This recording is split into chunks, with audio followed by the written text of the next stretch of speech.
Bonjour à tous, il fait toujours un temps pourri. Normalement le soleil devrait réapparaître à partir de 15 h cet après-midi. On va essayer d'aller voir la Casa da Musica s'il fait beau. Sinon on le fera un autre jour, c'est pas très grave. On se revoit tout à l'heure autour de la Casa da Musica. À tout à l'heure. 1, 2, 3, funky.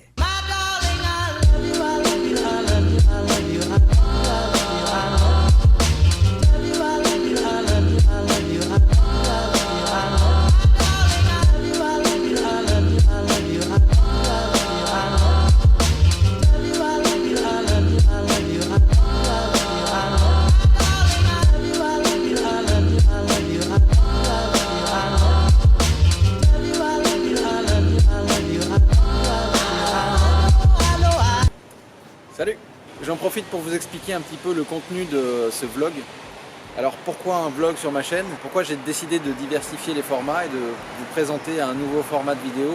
Tout simplement parce que de 1, on partait en vacances à Porto et du coup ça a été l'occasion de me dire autant que ce soit une découverte pour ceux qui ne connaissent pas cette ville. Et l'idée c'est surtout d'orienter la visite plutôt d'un point de vue architectural évidemment, donc on reste dans le domaine du bâtiment, dans le domaine de la construction, mais c'est aussi pour vous présenter la ville d'une manière un petit peu plus agréable, une manière un petit peu plus détendue, par où on est passé comme étape pour aller d'un point A et un point B, quels sont les parcours à faire, vous donner quelques petits conseils aussi pour les restaurants, savoir où est-ce qu'il faut manger, à quel tarif, quelles activités vous pouvez faire. Donc voilà, toutes ces choses en fait vous permettront à vous qui ne connaissez pas forcément Porto de découvrir et d'apprendre des choses sur la ville sans forcément avoir à y aller. Donc il y aura 3 édifices qu'on va visiter pendant ces jours qui seront la Casa da Musica de Rem Koolhaas, donc à Porto, la piscine de Matosinhos, de Álvaro Siza Vieira, qui est également à Porto, enfin qui est à Matosinhos, donc c'est au nord-ouest de Porto. Et la 3e chose, et ça ce sera le gros du voyage, c'est ce qu'on attend, enfin en tout cas c'est ce que j'attends le plus impatiemment, c'est le musée d'archéologie qui se trouve à Vila Nova de Foz-Coa, qui est, je vous le dis, je ne vous spoile pas, mais je pense que ça va être sublime et j'espère que les conditions météorologiques seront avec nous parce que ce serait dommage de louper ce beau bâtiment s'il n'y a pas de soleil. Normalement, on a programmé les choses pour que la météo soit plutôt clémente, mais vous savez, la météo, c'est plus que c'était. Voilà, donc il y aura 3 épisodes spéciaux sur ces bâtiments que je vous présenterai dès que je pourrai, dès que j'aurai monté les vidéos, parce que ça représente un petit peu de travail quand même. Mais c'est avec plaisir que je le fais, c'est avec plaisir que je le partage, et j'espère que vous aurez plaisir à le visionner chez vous. Voilà, désolé pour cette petite parenthèse qui a certainement été un petit peu longue. On reprend tout de suite avec la visite de Porto, en espérant que le soleil veuille se montrer, sinon moi je rentre chez moi. J'en ai marre, je me casse à la maison. Je vous emmerde, je rentre à ma maison.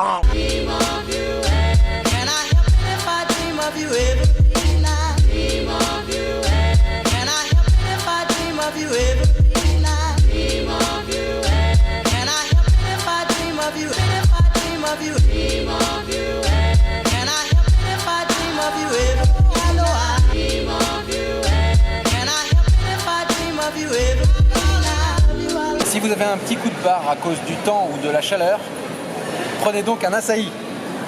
Açaï, plante de la forêt amazonienne du Brésil, hyper énergisante, délicieuse. Donc on allume le portable pour regarder les nouvelles et qu'est-ce qu'on apprend? Le vert disparaît du stylo 4 couleurs. C'est ouf. Non mais où va le monde, je vous le demande. Il suffit qu'on s'absente 3 jours de France et ça y est, tout part en couille. Alors je sais ce que vous allez me dire, David, t'emballe pas, c'est que la couleur d'un stylo, mais ça commence avec la 4e couleur du stylo 4 couleurs, et puis à un moment donné, on vous annonce que les volcans d'Auvergne entrent en éruption, ou alors qu'il y a de la vie sur Mars. Alors faites attention, parce qu'on n'est pas en sécurité.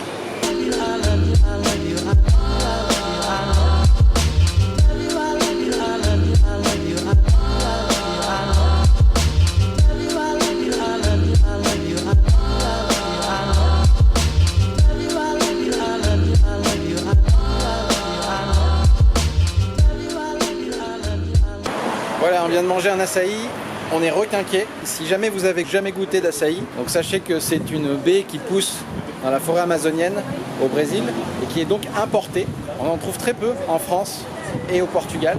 Donc là on en a trouvé chez un magasin revendeur qui s'appelle Açaï Concept et que vous pourrez trouver au Mercado Bon Sucesso, juste à côté de la Casa da Musica. Le grand verre, on l'a payé 9 €, donc c'est très coûteux, mais c'est délicieux.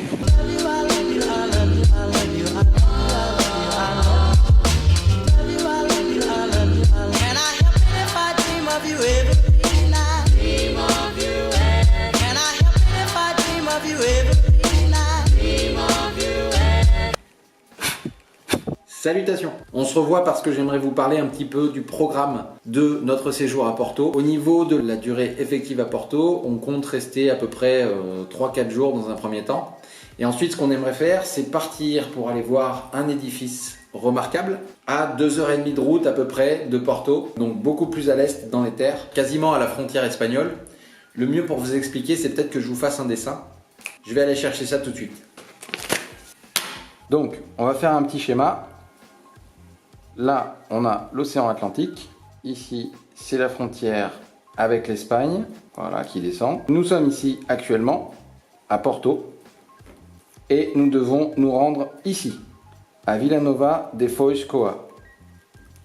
Nous allons partir de Porto en scooter et nous allons arriver à Foix en passant par le fleuve, le Rio Douro, qui fait à peu près comme ça. Donc, on va prendre des petites routes qui longent le fleuve jusqu'à arriver à Foix. Normalement, ce trajet fait aux alentours de 200 km et donc il faut normalement 2h30 pour atteindre Foix depuis Porto. Nous allons prendre les petites routes et nous allons nous arrêter dans des petits patelins à droite à gauche sur le trajet. Voilà, donc l'idée c'est de faire ce trajet sur une journée. Donc on va faire plusieurs villes-étapes, on va s'arrêter plusieurs fois. S'il y a des villes qui nous intéressent, on s'arrêtera. Mais l'intérêt, c'est vraiment de voir une autre facette du Portugal, de voir les terres authentiques du Portugal. On espère vraiment que la météo sera avec nous, parce que si jamais il fait un temps pourri, on aura forcément des images pourries, et du coup, du contenu qui sera peut-être pas exploitable. D'ici là, on va préparer les bagages, ensuite on va aller se coucher, et demain matin, c'est parti pour le grand départ du road trip. À demain!